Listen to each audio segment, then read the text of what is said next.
Syllabus दिया है, मतलब हमारा बोर्ड का काम एकदम सिंपल हुआ है, ठीक है। लेकिन रेगुलर आपको लेक्चर करना है, लेक्चर में जो वर्क बोला जा रहा है वो कंप्लीट करना है। But I am getting too much poor response in our boards batch, ठीक है। 3 से 4 लोग है जो बोला जा रहा है वो नोट्स भेज रहे हैं, बाकी के नहीं भेज रहे हैं, तो उनको आगे प्रॉब्लम होने वाला है। प्रॉब्लम एक तो स्टडी में भी होगा, एंड दूसरा एज पर माई कमिटमेंट मैं उनको ही टाइम दूंगा जो मुझे फॉलो कर रहे हैं, मेरे इंस्ट्रक्शन फॉलो करके जो भी रिक्वायर्ड पार्टी वो टाइम पे सबमिट कर रहे हैं, ठीक है। जो सबमिट नहीं कर रहे हैं उनको अभी लग रहा है, लेकिन जैसे जैसे आगे प्रॉब्लम आएगा न्यूमेरिकल में या फिर आंसर लिखने में, तो उनको भी मैं टाइम कम देने वाला हूँ, ठीक है। तो अभी भी टाइम है, जो बोला जा रहा है वो 100% फॉलो करके सबमिट करो, ठीक है। So today we will start discussion about new topic, that is dual nature of radiation. Dual nature of radiation and matter. जो भी मैटर एंड रेडिएशंस होते हैं उनका जो ड्यूअल नेचर है उसको हम आज पढ़ने वाले हैं, ठीक है। लेकिन इसको डायरेक्ट प्रिपरेशन स्टार्ट करने से पहले कुछ बेसिक बातें जो आपको मैं यहाँ पे ओरली एक्सप्लेन करता हूँ वो मालूम होनी चाहिए, ठीक है, कि ये ड्यूअल नेचर की कंसेप्ट आई कहां से। अब ये बहुत बार हुई है तो सबको मालूम भी है, लेकिन लेक्चर में लिंक लगनी चाहिए ड्यूअल नेचर की, इसलिए फिर से मैं ये एक्सप्लेन करूंगा कि बेसिकली देखो जो रेडिएशंस होते हैं मतलब लाइट होते हैं, इनके अबाउट सबसे पहले इंफॉर्मेशन हमें 1637 में डिसार्ड बोल के एक साइंटिस्ट ने दी थी। और ये डिसार्ड ने क्या बोला था कि जो भी लाइट का सोर्स है it emits light in the form of particles known as कार्पुस्कल्स।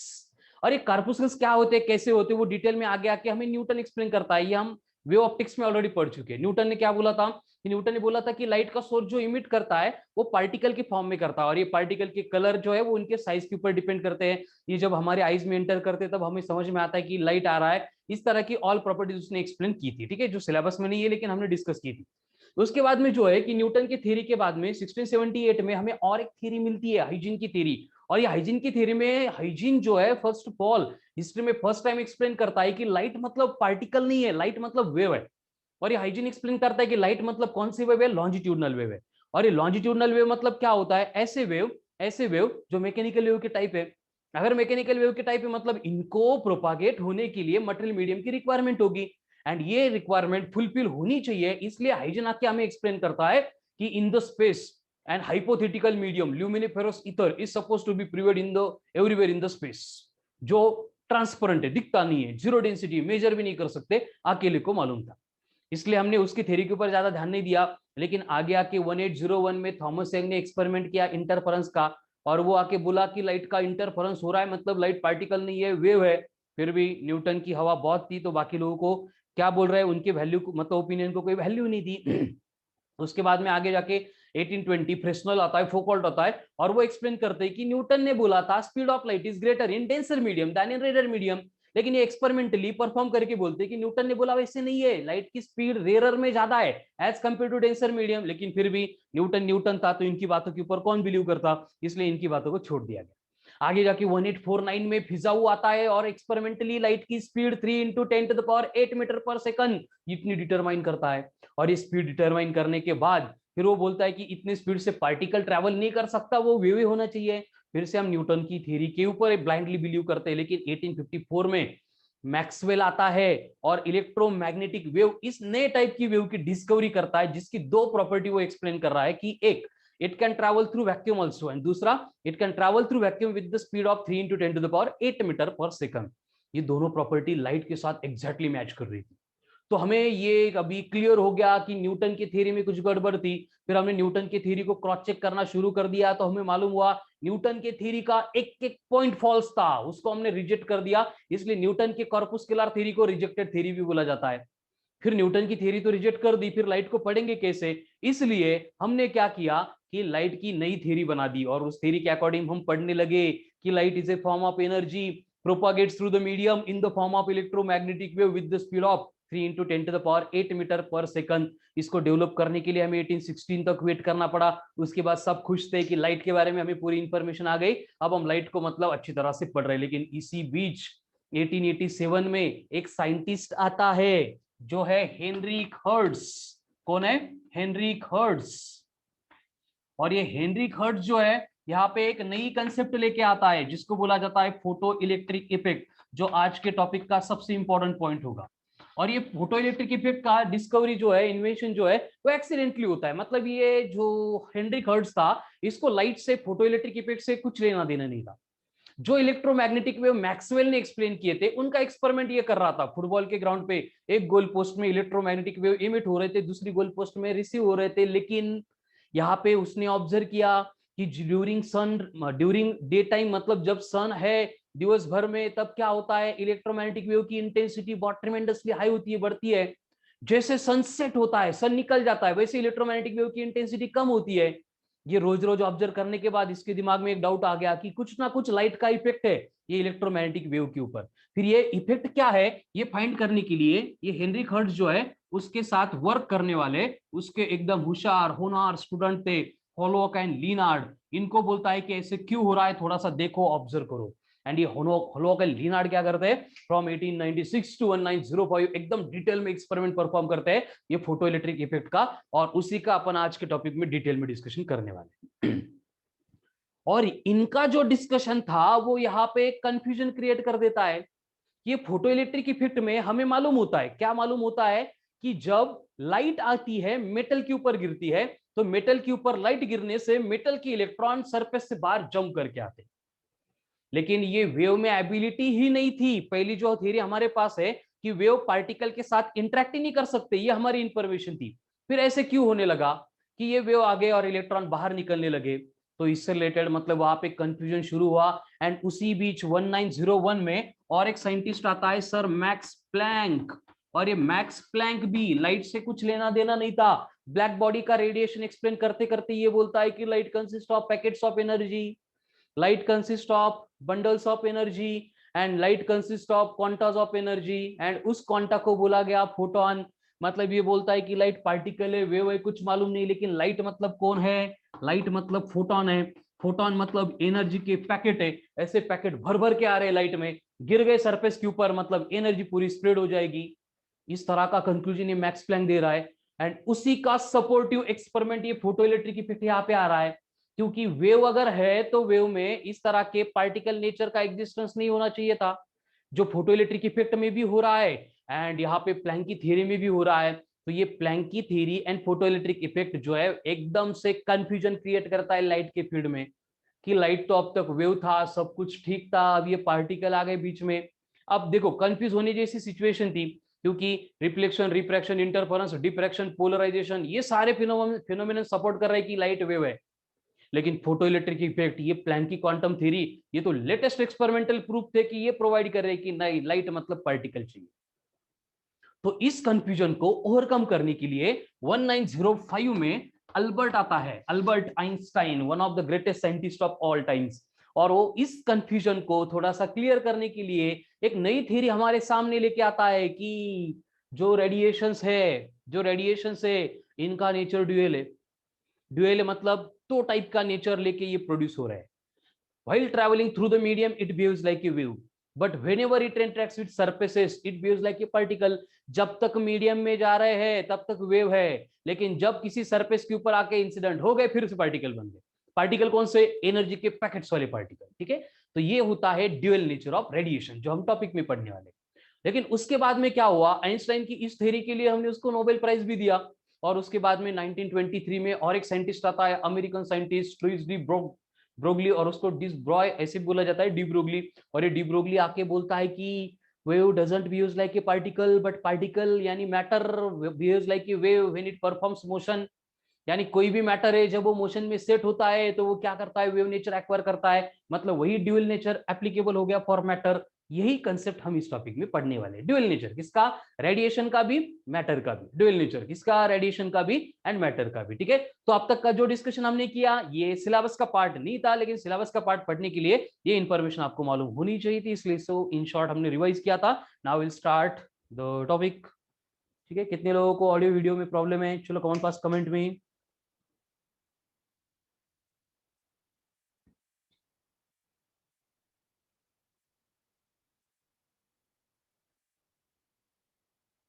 Clear है,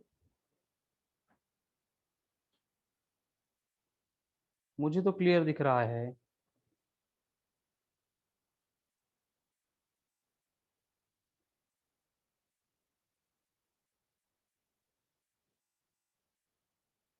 अभी देख, अभी अभी अभी I mean no problem. Okay, चलो। और कोई है जिसको प्रॉब्लम है, या हमें कोई प्रॉब्लम है बस? कौन फास्ट?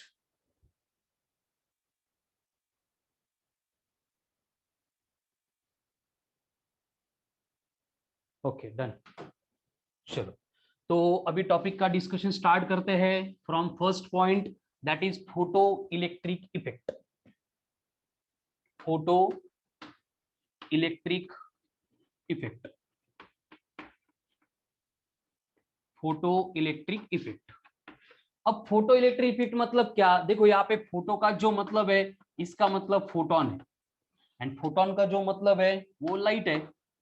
मतलब कि फोटोन का इफेक्ट जो इलेक्ट्रिक से रिलेटेड है।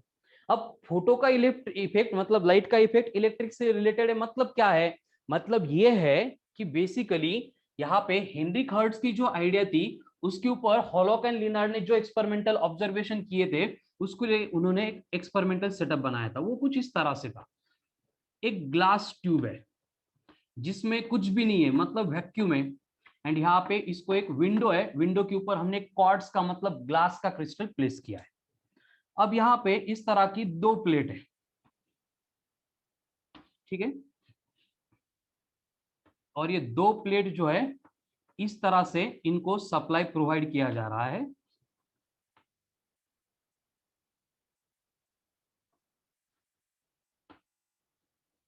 ये अरेंजमेंट इतनी इंपॉर्टेंट नहीं है, इसमें कुछ इधर उधर हो गया, इट्स ओके, लेकिन अगर सिर्फ डायग्राम ड्रॉ करने को आ रही है तो आपको फिर ठीक से ड्रॉ करनी पड़ेगी, ठीक है। तो यहाँ पे जो है वोल्टमीटर कनेक्ट किया गया, यहाँ पे जो है माइक्रोमीटर मतलब गैलोनोमीटर कनेक्ट कर दिया, ठीक है, एंड इनको हम सप्लाई प्रोवाइड कर रहे हैं।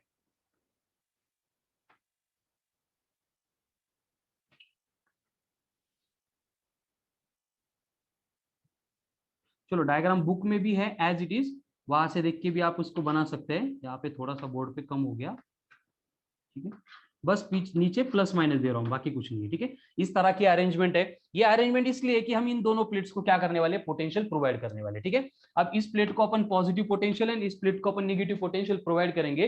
तो इस केस में एक्सपेक्टेशन क्या है, देखो कि इस तरह का सेटअप हमने बनाया, यहाँ पे प्लस माइनस बैटरी मैंने कनेक्ट की है। By virtue of that battery जब मैं ये कीज को कनेक्ट कर दूंगा, इसको पॉजिटिव बनाना है, मतलब मैं यहाँ पे कनेक्ट करूंगा पॉजिटिव टर्मिनल से, एंड इसको कनेक्ट करूंगा यहाँ पे, मतलब नेगेटिव टर्मिनल से सप्लाई दिया जाएगा। लेकिन यहाँ पे जो ग्लास ट्यूब है इसके बिटवीन क्या है, मैंने बोला है कुछ भी नहीं, मतलब वैक्यूम है, मतलब यहाँ पे कोई भी करंट फ्लो नहीं होगा, मतलब ये एमीटर जो है कोई भी रीडिंग शो नहीं करेगा। ये प्रैक्टिकल केस है, नॉर्मल केस है। लेकिन जब हम इस विंडो में से लाइट को फॉल होने के लिए अलाउ कर रहे हैं इस मेटल के प्लेट के ऊपर, जब यहाँ पे ये लाइट के रेडिएशन आके इंसिडेंट हो रहे हैं, उसके बाद हमें यहाँ पे ऑब्जर्व हो रहा है कि यहाँ से कुछ इलेक्ट्रॉन निकल रहे हैं, और ये इलेक्ट्रॉन निकल के कहां पे जा रहे हैं, ये जो पॉजिटिवली चार्ज प्लेट है इसके ऊपर आके इंसिडेंट हो रहे हैं। और ये हमें दिखते नहीं है, लेकिन हमें कैसे मालूम हो रहा है, ये जो गैलोनोमीटर यहाँ पे माइक्रोमीटर हमने यहाँ पे कनेक्ट किया है, ये डिफ्लेक्शन शो कर रहा है।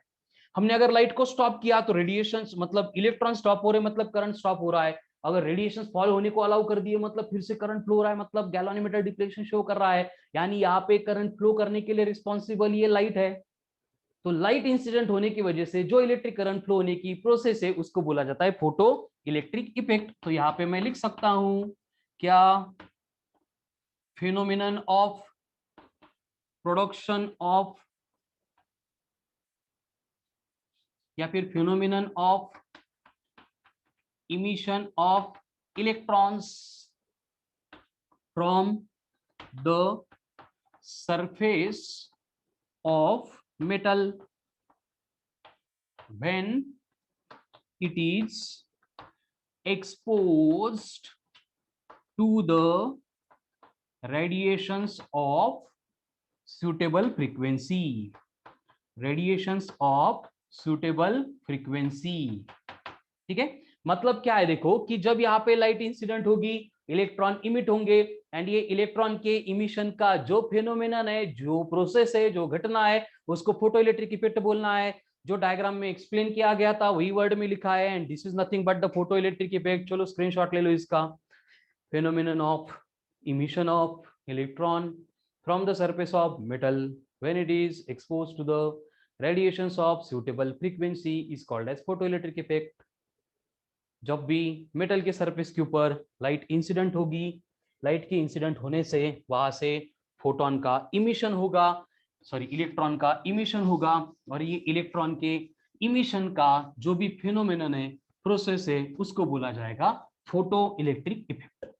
अब ये एक्सपेरिमेंट तो हो गया, उसके बाद में ये हॉलोक एंड लिनार्ड ने क्या किया था, थोड़ा और डिटेल में ऑब्जर्वेशन किया था, और उनका ऑब्जर्वेशन कुछ इस तरह से था कि अगर if intensity of incident radiation and applied PD remains constant, इन सारी चीजों को कांस्टेंट रखेंगे, जो इंसिडेंट होने वाला लाइट है उसकी इंटेंसिटी को एंड अप्लाई किया हुआ पोटेंशियल डिफरेंस अगर कांस्टेंट है, एंड सिर्फ इंसिडेंट होने वाली लाइट की फ्रीक्वेंसी को अगर वेरी करेंगे, तो फ्रीक्वेंसी के वेरिएशन से ये जो पीसी है, पीसी मतलब फोटो इलेक्ट्रिक करंट, तो इसका वेरिएशन कैसा है, तो इन्होंने ग्राफिकली प्लॉट किया। तो इनका ऑब्जर्वेशन कुछ इस तरह से था कि जब ये फ्रीक्वेंसी जीरो है, फोटो इलेक्ट्रिक करंट जीरो है, जब ये फ्रीक्वेंसी को थोड़ा बढ़ाया, फिर से फोटो इलेक्ट्रिक करंट जीरो ही था, ये फ्रीक्वेंसी को और थोड़ा बढ़ाया, सडनली फोटो इलेक्ट्रिक करंट बढ़ गया, इस फ्रीक्वेंसी को बोला गया न्यू नॉट, और ये न्यू नॉट का मतलब होता है थ्रेशोल्ड, थ्रेशोल्ड, थ्रेशोल्ड फ्रीक्वेंसी। फिर से देखो क्या है डायग्राम में, ग्राफ में कुछ भी नहीं कि क्या हुआ कि इंसिडेंट होने वाली लाइट की इंटेंसिटी कांस्टेंट रखी, जो पोटेंशियल डिफरेंस अप्लाई किया था उसको कांस्टेंट रखा, एंड ये दोनों को कांस्टेंट रखने के बाद लाइट जब इंसिडेंट हो रही थी तो इंसिडेंट होने वाले लाइट के फ्रीक्वेंसी को वेरी किया, तो फ्रीक्वेंसी के वेरिएशन से हमें दिखा कि एक मिनिमम फ्रीक्वेंसी है जिसको मैं थ्रेशोल्ड बोल रहा हूं, इससे कम फ्रीक्वेंसी की लाइट इंसिडेंट हो रही तो कोई फोटो इमिशन नहीं होगा, लेकिन इतनी फ्रीक्वेंसी आ गई, इतनी फ्रीक्वेंसी आ गई कि फोटो इलेक्ट्रिक करंट बढ़ता हुआ इस तरह से ग्राफ के ऊपर हमें दिखाई दे रहा है। तो ये जो थ्रेशोल्ड फ्रीक्वेंसी है इसको हम डिफाइन करेंगे कि minimum frequency of incident radiation at which electrons are just emitted from the surface of metal, from the surface of metal, मतलब ये फ्रीक्वेंसी की लाइट इंसिडेंट हो गई कि उस इंस्टेंट पे लाइट का इंसिडेंट होने के बाद इलेक्ट्रॉन का इमिशन होना स्टार्ट होता है, ठीक है। तो क्या है threshold frequency, it's a minimum frequency of incident radiation at which electrons are just emitted from the surface of metal, ऐसी फ्रीक्वेंसी जो इंसिडेंट होने के बाद मेटल से इलेक्ट्रॉन का इमिशन होना स्टार्ट हो जाएगा, उसको बोला गया थ्रेशोल्ड फ्रीक्वेंसी। इसका मतलब क्या होता है, इसका मतलब ये होता है कि electrons will be emitted only if, electron emit होंगे ओनली इफ इंसिडेंट होने वाली फ्रीक्वेंसी थ्रेशोल्ड फ्रीक्वेंसी से ग्रेटर होगी और इक्वल होगी, या फिर जो लैम्बडा होगा वो लेस होगा या फिर इक्वल होगा टू द लैम्बडा नॉट। अब लैम्बडा नॉट का मतलब होगा थ्रेशोल्ड वेवलेंथ, लैम्बडा नॉट का मतलब क्या होगा, थ्रेशोल्ड वेवलेंथ, ठीक है। एंड ये वेवलेंथ एंड फ्रीक्वेंसी जो है वो inversely proportional to each other होता है, इसलिए फ्रीक्वेंसी की बात चलेगी तो फ्रीक्वेंसी थ्रेशोल्ड से ज्यादा लगेगी, लेकिन वेवलेंथ जो है वो थ्रेशोल्ड से कम चाहिए, ठीक है। ये फर्स्ट ऑब्जर्वेशन था किसका, हॉलॉक एंड लिनार्ड का, किस लिए, फोटोइलेक्ट्रिक इफेक्ट के लिए। चलो देखो बोर्ड पे क्लियर है क्या, देखो कुछ भी इसको रिमेंबर करने की जरूरत नहीं है, एकदम सिंपल है, एज इट इज प्रिपेयर हो जाएगा, बस आपको आफ्टर लेक्चर इसको एक बार देख के लिखना पड़ेगा। एक बार अगर बिना देख के इसको लिखने को एबल हो गए तो ये पार्ट आपका प्रिपेयर हो गया।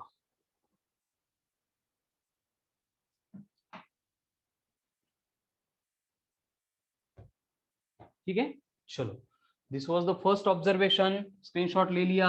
अब इन्होंने क्या किया, एक्सपेरिमेंट में थोड़ा सा चेंज किया, और एक्सपेरिमेंट में चेंज इस तरह से किया, किस तरह से किया कि सेकंड केस में इफ इंसिडेंट होने वाले रेडिएशन की फ्रीक्वेंसी को ये मेंटेन किया, ग्रेटर और इक्वल टू थ्रेशोल्ड फ्रीक्वेंसी, मतलब फोटो इमिशन होने ही वाला है, लेकिन वहां पे जो इंटेंसिटी थी उसको चेंज किया, मतलब उसको वेरी किया, और उसके वेरिएशन के बाद जो ऑब्जर्वेशंस थे उसको ग्राफिकली प्लॉट किया। तो उसका ग्राफ कुछ इस तरह से था। अब यहाँ पे कौन है, इंटेंसिटी, यहाँ पे कौन है, फिर से पीसी, फोटो इलेक्ट्रिक करंट। अब यहाँ पे इंसिडेंट होने वाली रेडिएशन की फ्रीक्वेंसी थ्रेशोल्ड से ज्यादा है, वो पहले से मेंटेन किया है, उसमें कोई चेंज नहीं होने वाला, ठीक है। तो अब की केस में जो ऑब्जर्वेशन था तो इस तरह से था कि जब ये intensity zero, photo electric current zero, intensity को थोड़ा और बढ़ा दिया, फोटो इलेक्ट्रिक करंट बढ़ गया, इंटेंसिटी और बढ़ गई, फोटो इलेक्ट्रिक करंट और बढ़ गया, इंटेंसिटी और बढ़ गई, फोटो इलेक्ट्रिक करंट और बढ़ गया। एंड इसका अगर ग्राफ ड्रॉ करेंगे तो हमें यहाँ पे मिल गई straight line passing through origin. इसका मतलब photo electric current is directly proportional to the intensity of incident radiation. यानी जैसे जैसे step by step intensity of radiation बढ़ती जाएगी वैसे वैसे फोटो इलेक्ट्रिक करंट बढ़ता जाएगा। ये सेकंड ऑब्जर्वेशन था किसका, हॉलॉक एंड लिनार्ड का। चलो हो गया इसका स्क्रीनशॉट। इसके बाद इन्होंने क्या किया थर्ड केस में, अब फ्रीक्वेंसी को भी कांस्टेंट रखा, इंटेंसिटी को भी कांस्टेंट रखा, और क्या किया, अप्लाइड किया हुआ पॉजिटिव पोटेंशियल था उसको स्टेप बाय स्टेप इंक्रीज करने लगे।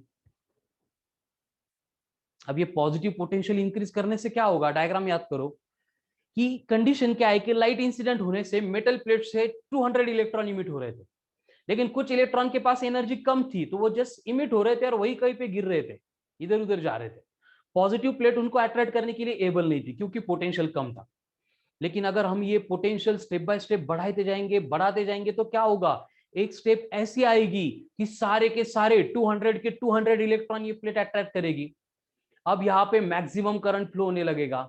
उसके बाद अगर हम थोड़ा पोटेंशियल और बढ़ाएंगे कोई करंट नहीं बढ़ेगा, और पोटेंशियल बढ़ाएंगे कोई करंट नहीं बढ़ेगा, कितना भी पोटेंशियल बढ़ाएंगे कोई करंट नहीं बढ़ेगा। इसका मतलब वहां पे करंट का सैचुरेशन हो गया। एंड उस कंडीशन में जो करंट फ्लो होगा उसको हम बोलेंगे सैचुरेशन करंट। जिस पोटेंशियल पे ये हो गया उसको बोला जाएगा सैचुरेशन पोटेंशियल। मतलब अब सैचुरेशन हो गया, उसके बियॉन्ड बढ़ता ही नहीं है। जैसे पानी में शुगर डाल दी डिजॉल्व हो गई, और डाल दी डिजॉल्व हो गई, और डाल दी स्टर किया डिजॉल्व हो गई, उसके बाद और डालो स्टर करो या फिर कुछ भी करो वो डिजॉल्व नहीं होगी क्योंकि सॉल्यूशन सैचुरेट हो गया। वैसी केस यहाँ पे हो गई। इसके बाद इन्होंने क्या किया और एक एक्सपेरिमेंट में चेंज किया, जो पॉजिटिव पोटेंशियल अप्लाई किया था उसको स्टेप बाय स्टेप जीरो बना दिया, जो जीरो था उसकी पोलैरिटी रिवर्स करके वो निगेटिव बनाते चले गए। एक्सपेक्टेशन क्या है देखो कि अगर पोटेंशियल जीरो बन गया तो उसका मतलब कोई भी इलेक्ट्रॉन पॉजिटिव प्लेट तक नहीं आना चाहिए, लेकिन कुछ इलेक्ट्रॉन ऐसे थे कि वो क्या कर रहे थे, जीरो पोटेंशियल होने के बाद भी negative plate to positive plate travel कर रहे थे। अब पॉजिटिव प्लेट को जीरो बनाने के बाद भी कुछ इलेक्ट्रॉन आ रहे थे तो हमने उसकी पोलैरिटी निगेटिव कर दी so that it can repel the electron. लेकिन कुछ इलेक्ट्रॉन इतने एनर्जेटिक थे कि वो उस रिपल्शन को ओवरकम करके भी प्लेट में घुस रहे थे। फिर हमने क्या किया, step by step negative potential को बढ़ाते गए। एक सिचुएशन आ गई जहां पे एक भी इलेक्ट्रॉन की हिम्मत नहीं थी प्लेट में आने के लिए, मतलब इलेक्ट्रॉन आ ही नहीं रहे। इलेक्ट्रॉन नहीं आ गए मतलब करंट स्टॉप हो गया, मतलब करंट कट ऑफ हो गया। एंड करंट कट ऑफ हो गया, जिस पोटेंशियल पे ये हो गया उसको बोला जाता है कट ऑफ पोटेंशियल। तो यहाँ पे कंडीशन क्या होगी कि हमें जो हाफ एम वी स्क्वायर मतलब आने वाले इलेक्ट्रॉन की काइनेटिक एनर्जी है उसको रोकने के लिए वर्क डन करना पड़ेगा Q इंटू वी। यहाँ पे Q मतलब E है, V का मतलब अप्लाइड पोटेंशियल है। तो यहाँ पे जो V नॉट दिख रहा है इसको बोला जाता है कट ऑफ पोटेंशियल। ये 1/2 नंबर है। M का मतलब मास, किसका मास, इलेक्ट्रॉन का मास। V का मतलब वेलोसिटी, किसकी वेलोसिटी, इलेक्ट्रॉन की वेलोसिटी। E का मतलब चार्ज, किसका चार्ज, इलेक्ट्रॉन का चार्ज। एंड V नॉट का मतलब ये कट ऑफ पोटेंशियल। ऐसा पोटेंशियल जिस पोटेंशियल पे मैक्सिमम एनर्जी वाला इलेक्ट्रॉन भी आके रुकता है उसको बोला जाता है कट ऑफ पोटेंशियल, ठीक है। तो ये सारे photo electric effect related Hallwachs and Lenard के ऑब्जर्वेशंस थे। चलो बोर्ड पे देख लो common fast, is that clear, screenshot ले लो इसका भी, come on fast।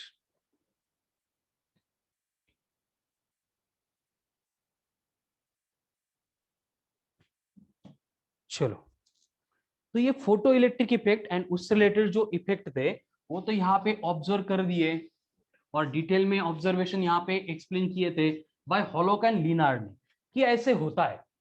लेकिन ऐसे क्यों होता है इसका रीजन इनके पास नहीं था, और इसको एक्सप्लेन करने के लिए हम आगे आइंस्टाइन का फोटो इलेक्ट्रिक इक्वेशन पढ़ने वाले। उससे पहले कुछ ग्राफ यहाँ पे मैं ड्रॉ कर रहा हूं। First case, with increase in frequency V naught increases, but PC remains constant। यानी कि अगर हम लाइट की फ्रीक्वेंसी स्टेप बाय स्टेप बढ़ाते गए, फ्रीक्वेंसी बढ़ेगी मतलब according to E equal to h nu कौन बढ़ेगा, एनर्जी बढ़ेगी। एनर्जी बढ़ी मतलब फोटोन की एनर्जी बढ़ी। ये फोटोन जाके इलेक्ट्रॉन के साथ कोलाइड हो रहे हैं, इनकी एनर्जी इलेक्ट्रॉन ले रहे हैं। अगर फोटोन की एनर्जी ज्यादा थी इसका मतलब इलेक्ट्रॉन को जो एनर्जी मिली वो भी ज्यादा थी। तो ये ज्यादा एनर्जी लेके इलेक्ट्रॉन क्या करेंगे, सरफेस से बाहर जंप करेंगे। सरफेस से बाहर जंप करने के बाद इनके पास एनर्जी ज्यादा है, तो उनको रोकने के लिए पोटेंशियल ज्यादा लगेगा। समझ में आ रहा है कि ज्यादा फ्रीक्वेंसी का, ज्यादा एनर्जी का फोटोन आ गया, उससे करंट ज्यादा नहीं फ्लो होगा। इसीलिए मैं इनका ग्राफिकल रिप्रेजेंटेशन इस तरह से करूंगा। ठीक है, ये पॉजिटिव पोटेंशियल है एंड ये निगेटिव पोटेंशियल है। निगेटिव पोटेंशियल मतलब इसको कट ऑफ या फिर स्टॉपिंग पोटेंशियल बोला जाएगा। ठीक है, तो अगर मैं लाइट की फ्रीक्वेंसी न्यू 1 रखूंगा, फ्रीक्वेंसी इसकी न्यू 1 रखूंगा, तो इसको स्टॉप करने के लिए स्टॉपिंग पोटेंशियल लगेगा, वो V1 होगा। अगर मैं इसकी फ्रीक्वेंसी और बढ़ाऊंगा, जैसे कि मैंने न्यू 2 कर दी, तो इसको रोकने के लिए स्टॉपिंग पोटेंशियल V2 लगेगा। अगर मैं इसकी फ्रीक्वेंसी और बढ़ा दूं न्यू 3, तो ये स्टॉपिंग पोटेंशियल और बढ़ेगा। लेकिन तीनों की वजह से फ्लो होने वाला जो फोटो इलेक्ट्रिक करंट है ये सेम रहेगा। वही ऊपर के स्टेटमेंट में था, वही ग्राफ में मैंने ड्रॉ किया है। Take a screenshot. Same case में अब मैं क्या करूंगा, आगे थोड़ा सा चेंज करूंगा। अब मैं फ्रीक्वेंसी को कांस्टेंट रखूंगा। ठीक है, अब फ्रीक्वेंसी जो है ग्रेटर देन और इक्वल टू न्यू 0, ये कांस्टेंट है। बट इंटेंसिटी को हम स्टेप बाय स्टेप बढ़ाएंगे। तो इंटेंसिटी बढ़ाने से क्या होता है वो ग्राफिकली अपन प्लॉट करेंगे, तो यहां पे क्लियरली दिखेगा कि इंटेंसिटी बढ़ाने से स्टॉपिंग पोटेंशियल नहीं बढ़ेगा, इट विल रिमेन सेम। लेकिन यहाँ पे फ्लो होने वाला जो करंट है, अगर पहले I1 था, अगर इंटेंसिटी बढ़ा दी तो ये I2 हो जाएगा, इंटेंसिटी और बढ़ा दी तो ये I3 हो जाएगा। मतलब वही पहले जो एक्सप्लेन हुआ था वही है, बस अलग ग्राफ से मैंने यहाँ पे एक्सप्लेन किया है कि अगर इंटेंसिटी बढ़ा रहे तो स्टॉपिंग पोटेंशियल सेम रहेगा, फोटो इलेक्ट्रिक करंट चेंज होगा। फ्रीक्वेंसी को बढ़ा रहे तो फोटो इलेक्ट्रिक करंट सेम रहेगा, स्टॉपिंग पोटेंशियल चेंज हो जाएगा। ठीक है, चलो अगेन इसका स्क्रीनशॉट ले लो। तो ये सारी बातें जो हॉलॉक एंड लिनार्ड ने एक्सपेरिमेंटली प्रूव करके एक्सप्लेन की थी, उसको अल्बर्ट आइंस्टाइन आके एक्सप्लेन करता है। अब इसका एक्सप्लेनेशन आपको टेक्स्ट बुक में पॉइंट टू पॉइंट लिख के दिया है, मैं बस यहाँ पे एक्सप्लेन करूंगा, आपको उसके नोट्स बना के मुझे भेजने हैं। ठीक है, सबसे पहली बात कि ये फोटो इलेक्ट्रिक इफेक्ट होता क्यों है एंड होता कैसे है, ये अल्बर्ट आइंस्टाइन एक्सप्लेन करता है। एक्सप्लेनेशन के लिए आइंस्टाइन बोलता है कि आपको अगर ये फोटो इलेक्ट्रिक इफेक्ट समझना है एंड मेरा फोटो इलेक्ट्रिक इक्वेशन आपको लर्न करना है, उसके लिए आपको कुछ कंडीशन में सेटिस्फाई होना पड़ेगा। जैसे you have to consider that light consists of packets of energy, bundles of energy, quantas of energy known as photon, and each photon has a energy E equals to h into nu, where h is the Planck's constant which is 6.63 into 10 to the power minus 34 joule into second, and nu is the frequency of incident radiation, यानी कि light की energy frequency के ऊपर depend करेगी। ये पहला part आपको assume करना पड़ेगा।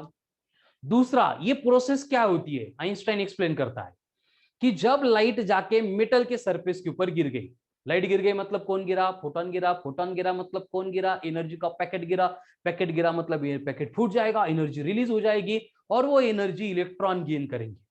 कौन से इलेक्ट्रॉन गेन करेंगे, हम इलेक्ट्रोस्टैटिक से स्टार्ट से पढ़ रहे हैं कि न्यूक्लियस के सराउंडिंग में रिवॉल्व करने वाले इलेक्ट्रॉन हमारे कुछ काम के नहीं है, फालतू एकदम। लेकिन जो फ्री इलेक्ट्रॉन है वो हमारा सारा काम कर रहे हैं आज की डेट में। अभी फ्री इलेक्ट्रॉन क्यों फ्री हो गए, क्योंकि उनके पास पहले से वो वैलेंस बैंड में थे और एनर्जी मिल गई, जंप करके वो और फ्री हो गए। यानी वो पहले से एनर्जेटिक थे, आके फोटोन इंसिडेंट होके उनको और एनर्जी दे रहा है। तो ये इलेक्ट्रॉन क्या करते हैं, फोटोन की एनर्जी मतलब एक्सेप्ट करते हैं, कंज्यूम करते हैं, और उसमें एक कंडीशन मेंटेन होती है कि फोटोन के नंबर मे और may not be conserve, but photon की एनर्जी कंपल्सरी कंजर्व। यानी 10 फोटोन गिर गए, ये नहीं होगा कि 10 के 10 फोटोन ने 10 फ्री इलेक्ट्रॉन के साथ कोलिजन हो गया। 10 में से 7-8 इलेक्ट्रॉन फ्री इलेक्ट्रॉन के साथ उनका कोलिजन हो सकता है, बाकी वो इधर उधर कोलाइड हो सकते हैं, रिवॉल्व इलेक्ट्रॉन के साथ कोलाइड हो सकते हैं। लेकिन हर बार जो कोलिजन होगा, उस कोलिजन में फोटोन की टोटल एनर्जी इलेक्ट्रॉन को मिलेगी, कंफर्म मिलेगी। और उस एनर्जी को गेन करके इलेक्ट्रॉन क्या करेगा, उस एनर्जी का यूटिलाइजेशन करके वो मेटल के सरफेस से बाहर जंप करके आएगा। अब हॉलोक एंड लिनार्ड का फर्स्ट ऑब्जर्वेशन देखो क्या था कि जब तक एक मिनिमम फ्रीक्वेंसी इंसिडेंट नहीं होती है फोटोन बाहर नहीं आ सकता। ऐसा क्यों था?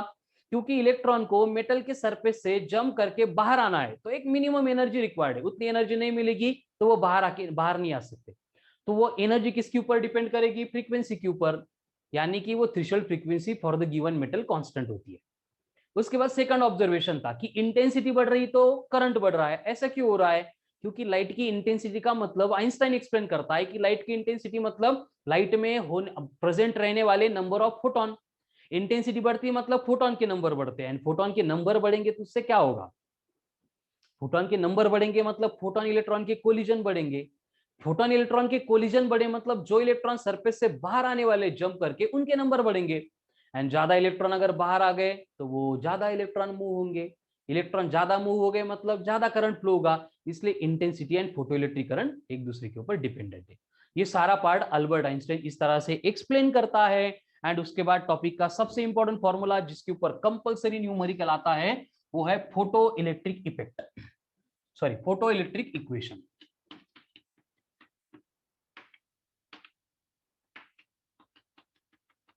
Einstein's photo electric equation. और इस इक्वेशन में आइंस्टाइन एक्सप्लेन करता है कि क्या होता है। बेसिकली जब फोटोन इलेक्ट्रॉन के साथ कोलाइड हो गया, जब फोटोन इलेक्ट्रॉन के साथ कोलाइड हो गया तो इलेक्ट्रॉन फोटोन की टोटल एनर्जी कंज्यूम कर रहा है। एंड ये टोटल एनर्जी कंज्यूम करने के बाद उस एनर्जी को इलेक्ट्रॉन दो स्टेप में यूटिलाइज करता है। इलेक्ट्रॉन क्या कर रहा है? उस एनर्जी को दो स्टेप में यूटिलाइज कर रहा है। पहली स्टेप है जिसको बोला गया है वर्क फंक्शन। अब क्या है वर्क फंक्शन मतलब? वर्क फंक्शन मतलब क्या है, लिख के देता हूं। Amount of energy, amount of energy required by an electron to get free from surface of metal. Metal के सरफेस से बाहर आने के लिए इलेक्ट्रॉन को जो minimum amount of energy required होती है उसको बोला जाता है वर्क फंक्शन। वर्क फंक्शन का नोटेशन फाई नॉट है। ये क्या है? एनर्जी है, जो एनर्जी इलेक्ट्रॉन को फ्री होने के लिए रिक्वायर्ड है। इलेक्ट्रॉन क्या करता है? ये फर्स्ट स्टेप में एनर्जी यूटिलाइज करता है और जो रिमेनिंग अमाउंट ऑफ एनर्जी होती है उसको काइनेटिक एनर्जी में कन्वर्ट करता है। कितना सिंपल है देखो। फोटोन आ गया मतलब एनर्जी के पैकेट आ गए, इलेक्ट्रॉन के ऊपर आके गिर गए, कोलिजन में इलेक्ट्रॉन ने पूरी एनर्जी ले ली। उसको वो दो स्टेप में यूटिलाइज करेगा। पहली स्टेप सरफेस से बाहर आके जंप करने के लिए। अब जंप करते टाइम कुछ एनर्जी खर्च हो गई, जो रिमेनिंग बचेगी वो क्या करेगा? उसको काइनेटिक एनर्जी में कन्वर्ट करेगा। अब काइनेटिक एनर्जी में कन्वर्ट करने के लिए कितनी बची? देखो इंसिडेंट हो गई थी एच न्यू, उसमें से फाई नॉट खर्च हो गया। इसी को बोला जाता है Einstein's photoelectric equation. Kinetic energy is equals to h nu minus phi naught. Kinetic energy is equals to h nu minus phi naught. ये हो गया आइंस्टाइन्स फोटोइलेक्ट्रिक इक्वेशन। अब इसको और थोड़ा सिंप्लीफाई करना है हमें तो क्या कर सकते हैं? देखो काइनेटिक एनर्जी को ऐसे लिख सकते हैं, half m v square equals to h nu minus phi naught. लेकिन अगर कभी ऐसे हो गया कि इलेक्ट्रॉन बाहर आया लेकिन उसको भागने के लिए कुछ एनर्जी बची ही नहीं, मतलब काइनेटिक एनर्जी जीरो हो गई, तो उस केस में हम एज्यूम करेंगे कि phi naught equals to h nu naught. देखो ये जीरो पुट किया, माइनस इधर आके प्लस हो गया। ये फॉर्मूला यूज करके हम गिवन मेटल का वर्क फंक्शन कैलकुलेट कर सकते हैं। यानी कि क्या हो रहा है देखो कि इलेक्ट्रॉन को उतनी एनर्जी मिली जितनी बाहर आने के लिए रिक्वायर्ड थी, मतलब वो तो मेटल का वर्क फंक्शन हो गया। एंड ये कब होगा? जब इंसिडेंट होने वाली फ्रीक्वेंसी ये होगी न्यू नॉट, मतलब थ्रेशोल्ड फ्रीक्वेंसी होगी। यानी कि थ्रेशोल्ड फ्रीक्वेंसी का लाइट अगर सरफेस पे इंसिडेंट हो रहा है तो इलेक्ट्रॉन को जो एनर्जी मिलेगी वो सिर्फ वर्क फंक्शन के लिए जितनी रिक्वायर्ड है उतनी मिलेगी। अगर ये फ्रीक्वेंसी न्यू नॉट से बड़ी होगी तो इलेक्ट्रॉन वर्क फंक्शन भी करेगा और उसको कन्वर्ट करके भागेगा भी, काइनेटिक एनर्जी में कन्वर्ट भी करेगा। ठीक है, तो ये फाइनाइट बना h इंटू न्यू नॉट। इसको मैं पुट भी कर सकता हूं तो मुझे सेम फॉर्मूला मॉडिफाई होके ऐसे भी मिलेगा, half m v square equals to h nu minus h nu not. लेकिन most of the times numericals में हमें डेटा दिया जाता है इन टर्म्स ऑफ वेवलेंथ। तो वेवलेंथ दिया तो ये रिलेशन है c equals to nu into lambda, तो lambda is equals to c by nu.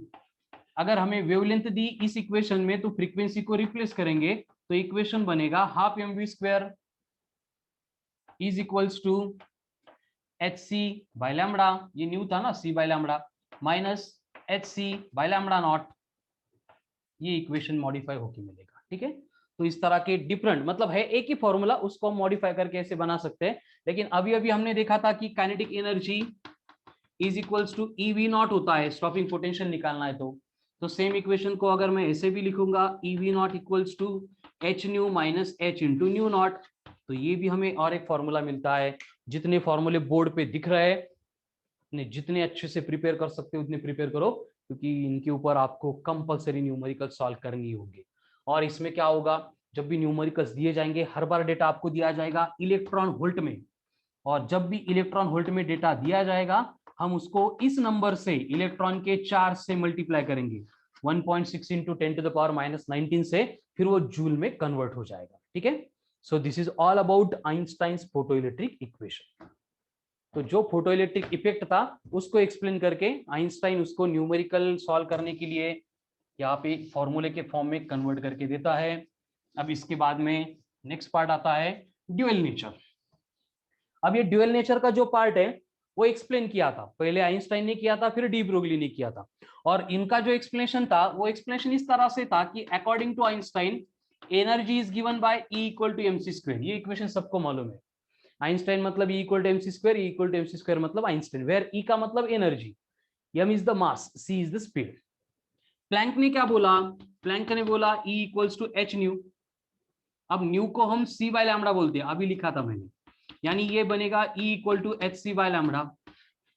अगर ये इक्वेशन फर्स्ट है, ये इक्वेशन सेकंड है, दोनों की एक साइड में एनर्जी है, as their LHS are same, we can equate their RHS, and अगर हम आरएचएस को इक्वेट कर देंगे तो यहाँ पे हम लिख सकते हैं from 1 and 2 h c by lambda is equals to m into c square. तो यहाँ पे सी सी कैंसिल हो जाएगा और क्या बचेगा, यहाँ पे बचेगा lambda is equals to H upon M into c. अब ये m इंटू सी मतलब लीनियर मोमेंटम है, product of mass into velocity, यानी कि लैम्बडा इज इक्वल्स टू बना h upon p, lambda is equals to बना h अपॉन p। तो science का हमारा अकेला इक्वेशन है जिसमें वेवलेंथ भी है, मोमेंटम भी है। तो इस इक्वेशन का यूज करके Einstein and de Broglie explain करते हैं कि जब मैटर रेस्ट में होता है तो एज ए पार्टिकल बिहेव करता है, जब वो मोशन में सेट होता है तो वो एज ए वेव बिहेव करता है। जब वेव बिहेव करेगा, वेव नेचर आएगा मतलब वेवलेंथ होगी। जब एज ए पार्टिकल बिहेव करेगा मतलब मास होगा, मतलब मोमेंटम होगा, मतलब पी होगा। तो ये इक्वेशन से हमें यहाँ पे ड्यूअल नेचर का जो है वो प्रूफ मिलता है। उसको इस तरह से भी हम प्रूव कर सकते हैं कि सपोज कोई भी चार्ज पार्टिकल है, उसको एक्सेलरेट करके हमने काइनेटिक एनर्जी दी है, और ये kinetic energy suppose half m v square. तो यहां से मुझे v के लिए इक्वेशन बनेगा root of 2e by m। कुछ नहीं किया है, बस दोनों साइड में रूट लेके ये 2 को इधर भेजा है, m को डिनोमिनेटर में भेजा है, बाकी सब कुछ सेम है। अब ये वेलोसिटी मिल गई, बट अभी जो इक्वेशन हमने देखा था उसमें क्या है, lambda is equals to H upon M into V है। बट v की वैल्यू अगर इतनी है तो ये लैम्बडा इक्वल्स टू क्या बनेगा, ये बनेगा h into root of 2e by m। अब मैं क्या करूंगा, इस यम को अंदर लेके जाने के लिए एक छोटी सी अरेंजमेंट करूंगा। कैसी अरेंजमेंट होगी, इसको अंदर लेके जाना है तो मुझे इसका स्क्वायर करना पड़ेगा, तो ये बनेगा 2e m square upon m। एक m यहाँ पे कैंसिल होके लैम्बडा के लिए फॉर्मूला यहाँ पे लिखता हूं, बन जाएगा h upon square root of 2 into E into M. मतलब कोई भी पार्टिकल हमने मोशन में सेट किया और उसकी मोशन की काइनेटिक एनर्जी हमारे पास है, तो उसकी काइनेटिक एनर्जी का यूज करके हम वेवलेंथ कैलकुलेट कर सकते हैं। उसके लिए फॉर्मूला है lambda equals to H upon root of 2 into E into M. H की मीनिंग वही है, प्लैंक्स कांस्टेंट कितना होता है 6.63 इंटू 10⁻⁻34 जूल सेकंड। 2 नंबर है, ई मतलब एनर्जी है, एम मतलब जो पार्टिकल होगा उसका मास। ठीक है, तो this is all about dual nature. लेकिन इसमें क्या होता है कि अगर ये पार्टिकल हमने चार्ज पार्टिकल लिया है, तो चार्ज पार्टिकल की केस में क्या होता है, हम उसको एक्सेलरेट करने के लिए वर्क डन करते हैं। वर्क डन होता है Q इंटू वी, यही वर्क डन स्टोर होता है इन द फॉर्म ऑफ एनर्जी। तो ये एनर्जी बनती है Q इंटू वी, इसको मैं यहाँ पे पुट करके ये lambda equals to H upon square root of 2 into Q into V into M, ऐसे भी बना सकता हूं। एंड अगर ये अप्लाई करेंगे हम फॉर इलेक्ट्रॉन, तो इलेक्ट्रॉन के लिए क्या होगा, Q will be replaced by E, that is 1.6 into 10 to the power minus 19, and M भी इलेक्ट्रॉन का मालूम है 9.1 into 10 to the power minus 31 kg, ये पोटेंशियल है V का मतलब। ये वैल्यूज अगर पुट करेंगे तो हमें लैम्बडा के लिए इक्वेशन मिलता है 1.228 अपॉन रूट ऑफ V। ठीक है, क्या मिलता है, lambda is equals to 1.228 upon root of V। तो यहाँ पे V मतलब एक्सेलरेटिंग पोटेंशियल है, इसकी वैल्यू अगर पुट करेंगे तो हमें गिवन मतलब इलेक्ट्रॉन की वेवलेंथ मिलेगी। ठीक है, तो this is all about dual nature. And ये इलेक्ट्रॉन का ड्यूअल नेचर जो है वो सबसे पहले एक्सपेरिमेंटली प्रूव किया गया था डेविसन एंड जर्मर के एक्सपेरिमेंट में, जो एक्सपेरिमेंट सिलेबस से डिलीटेड है। देन फोटोसेल भी एक डिवाइस था जो भी सिलेबस में नहीं है। ठीक है, तो जितने भी पॉइंट आपके टॉपिक में प्रेजेंट है वो सारे मैंने यहाँ पे कवर कर लिए है, एक बार देख लो। कुछ इश्यू है तो कमेंट सेक्शन में मुझे रिप्लाई दो, I am waiting you for your reply. And अगर सब क्लियर है तो आज रात में ही सुबह से पहले मुझे सारे सब मतलब पॉइंट्स के नोट्स, हैंड रिटन पॉइंट्स के नोट्स व्हाट्सअप करने हैं। ठीक है, ये अगर सेंड कर देंगे आप